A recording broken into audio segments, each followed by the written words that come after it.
Hi, everybody. Now, this is going to be a little tutorial wrap up session with Moho 13. I'm going to continue with it, but with the upcoming release of Toon Boom Harmony 20, I think I'm going to be spending a lot of time on that. Now, the reason I'm doing this is because not only do I think Moho 13 and, well, Moho in general is just a fantastic program, I also think there's room for it in the future to go ahead and continue moving along because it is I think it has certain aspects of it that are just way more intuitive than other programs there. I'm going to show you a quick idea of things that we're going to be moving towards and then show you the first step here in this first video. And then through the next videos, we'll go ahead and move forward a little bit. Now, here's a project that I had been working on in the past.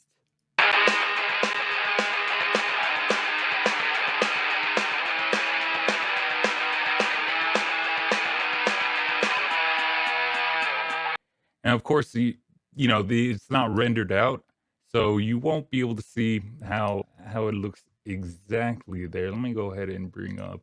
Here we go. A little bit better when it's rendered out like this. Now I have that brought up so we can kind of explore what we're going to be moving on with. Also, we're going to go through in later videos here how to do a little bit of the lip syncing and especially the actions within Moho, which are very important. As far as lip syncing, we do have it here. Let me go a little bit more forward here. Thing to me, I'm not crazy. Well, that's not true. I've got a bed and no guitar and a dog named Babu pisses on my floor. That's right, I got a floor. So what? So what? So what? Now, what we're going to be working with is just the basics here, trying to get a character to begin with. And if you look at this character, it's just a fairly simple character we got going on that can ragdoll around. But that's what it really starts with. He's not near perfect. You can see we can completely destroy his legs and everything by bending too far. But that'll be dealt with in actions, which we'll go ahead and explore afterwards. To go ahead and give you just the startup, I did already create kind of a setup here. You can go ahead and pause the video to look at what I have. There's many ways of setting it up.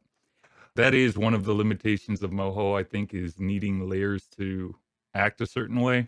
But this way is just at least to get you started here. Now I have the bone set up as Mr. Dot, a group for head, and a vector in that group of head. Body, okay, I haven't named these quite yet, but why don't we go ahead and name this torso. Limbs here, we're gonna go ahead and go with left arm. I guess we'll do this. Left arm, right arm, left leg, right leg. Now, if you can just take a quick look at that again, pause the video if you need to. This will be the just standard setup real quick that we're going to be working with. Now, I'm going to go ahead and build the torso first. You'll probably, if you're actually working with a character that you want to continue with later on, eventually be thinking of how everything is going to look. Right now, we're just going to build it on simple structures like squares and circles. But eventually you can go ahead and add more points to this and then curves to it. So don't worry about that quite yet. Right now, it's important that we at least get the idea of what the setup's going to look like. So I put a torso in with a square, if you can see here with the draw shapes. If you'd like to memorize that, pushing S will go ahead and go to draw shapes if you're under a vector. Same here. I'm going to change up the colors just so you can have an idea of how. Oh, no. I do not want a square. I'm going to go ahead and go with a circle for the head. Yeah, that looks good. Now, left arm. What I'm doing is I'm gonna go with left arm as camera left, not his actual left arm. It's just the way I tend to work, but you can go ahead and work. You can do it differently if you'd like. Now, notice that I'm gonna go ahead and put two different shapes on the same vector. I'm gonna go ahead and just make it look a little like this to different colorizations so you can have an idea of what's going on here. Go this color.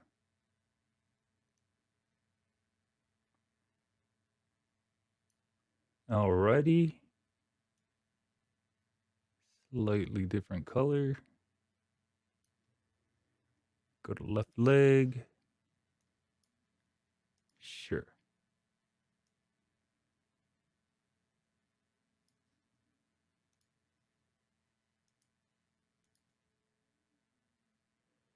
Boom, boom, boom, boom, boom, boom. Now I know everything's not in the right proportions here, but it really doesn't matter. I mean, you know, your characters might not be in the in human proportions either. So really it's just trying to get the fundamentals here working out. Yeah, let's go for that. Don't like that.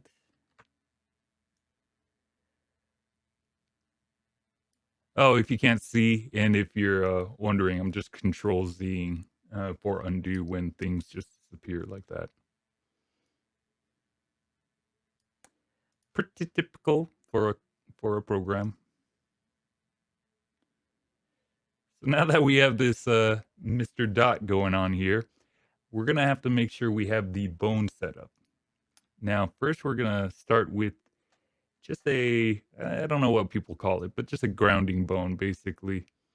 And we're going to have that be right where the, just basically a pelvic bone. Oh, for this, I'm taking down the strength because this actually does not need to affect anything. I don't want it to, this bone strength here, to affect anything if I move it. It's basically there as a handle. That way we can go ahead and move our character around. Now, two important things we're going to go ahead and look at, and it'll make it a lot faster if you memorize this.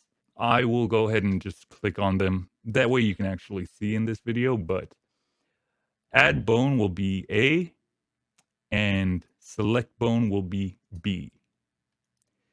So we do want to add bone here. I'm going to go ahead and add from here to here, from here to here for the torso. Now, one thing to note here is that when you're adding a new bone, it's linked to the last bone that's moving on. It'll make more sense in 1 second. So I'm going to go ahead and put a, just kind of a shoulder bone here. One for this arm. Well, the upper arm. One for the second section. Now, let's say I were to just draw out this side. It's now going to think that whenever I move this, this bone should be affected, which is not correct. What we need to do is make sure that we've got this one selected. That way it recognizes that this bone basically should be affecting this one. There is a easy way to go ahead and fix that if you kind of slip up on that immediately. And I'll go ahead and show you that. In fact, I'll show you that right now. So you see, I want this bone to connect to the neck, but let's say I did this instead. Now the problem is, if we go over here to the reparent bone, you'll see that this bone is actually connected over here. We don't want that. We want this connected to this bone here. And all we have to do is go ahead and click on that. But it just saves you a lot of trouble and a little bit of confusion if you go ahead and just move it along correctly to begin with. Now again, I'm going to go ahead and go to select bone. Click this. Go ahead and bring this leg down here, this leg down here. Same, select bone, A for add, boom, boom. So we got the basic structure of our character already going super fast. What we need to do now is go ahead and pair this up. Because if we look right now and let's say I were to move this guy around, actually, let me show you one thing first. So we see all these circles around. That, like this, is the bone strength. What we need to do is probably bring it down right around where they're going to be taking care of just the limbs that they're moving. Now for the head, it might be a little bit bigger. You want to go ahead and make sure that it's not all of them selected. Go ahead and go here. You can increase that. You can increase these as well. If it doesn't go all the way, sometimes that's fine. You kind of have to play with this to make it work correctly, but we'll see in the actual animation phase. Now, where was I? Oh, yes, yeah. The bone. Now, if I were to go ahead and move the bone around right now, boom, already makes all sense.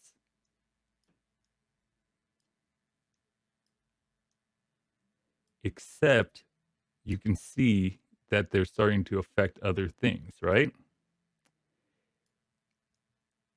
Let's go for everything, and we don't want that. What's important to go ahead and do, although it looks like it's working kind of well right here, you're going to notice it a lot when you're actually animating a full-on character here, is you want to make sure that everything's actually paired up. And what I mean by that is, let's say this head, we want to make sure that it is connected to this bone right here. The way we'll do that is over here, if you have the vector selected, you'll see select bone and go back over here to the transform points, but you just really need to click this, right? So it knows that the head's connected. Go to bone, use selected bones for flexi binding. Now it's going to save you a lot of time if you remember that this is Control Alt F, but I'll be going up here so you guys can see. So now that head is only connected to this bone. That way we don't have all these mishaps where when you're moving one leg, for example, it's affecting another leg, or, you know, this is, right now this is a simple character. It's not going to really do too much, but you can already kind of see it even with this character. When I'm going here and moving this around, for example, this leg shouldn't be affecting that leg at all. And the way we're going to go ahead and fix that is the way we were just mentioning. So for the body, for example, we want these to be kind of connected. Neck, we didn't draw in a neck. We'll just leave it at that for right now.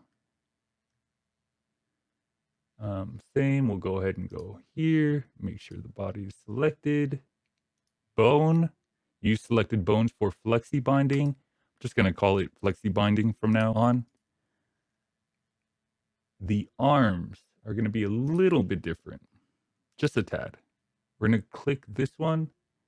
Again, same thing for the upper arm. Make sure they're both connected. Flexi binding.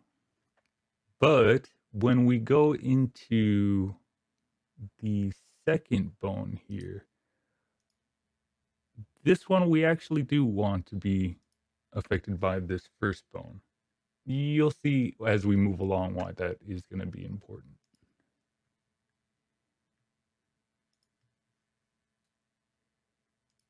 Right. So again, just going through this, and I'll say it out loud again really quickly to make sure we all got it. Select the bone, make sure this bone is connected. And same thing for this one. We're going to go ahead and get these two going.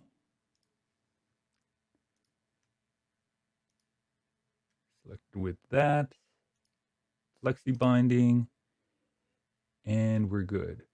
Now, where it was showing up mostly earlier was with the leg. So now we're gonna actually see where where this helps out quite a bit.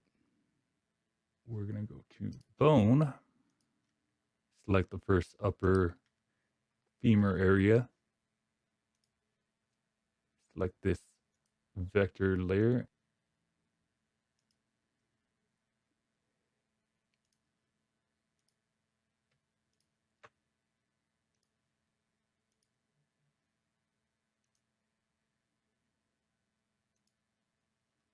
Okay, we're good there. Same with this one. We're gonna go Bladau, Bladau, Bladau.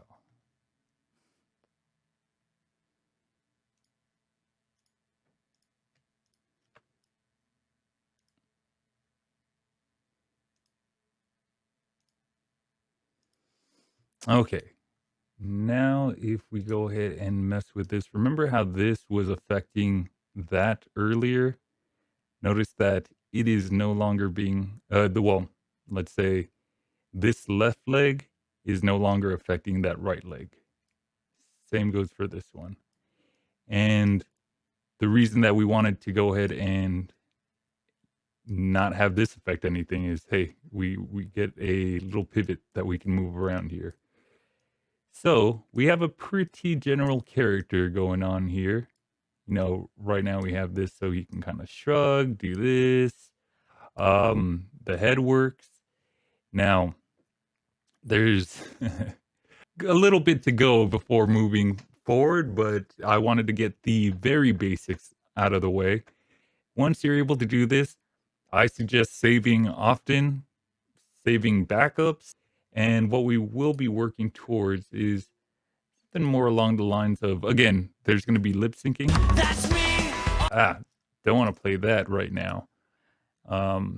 This will be another example of how it moves around. Same model.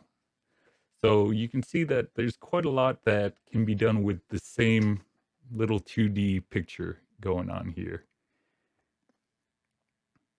Now, that didn't look spectacular. There does need to be some work on that. That looked a little South Park-ish if you go ahead and go back there. Not at here. Right here it looks pretty okay, but right around here was a little shortcut done where his arms flail. Yeah, pretty South Park-ish.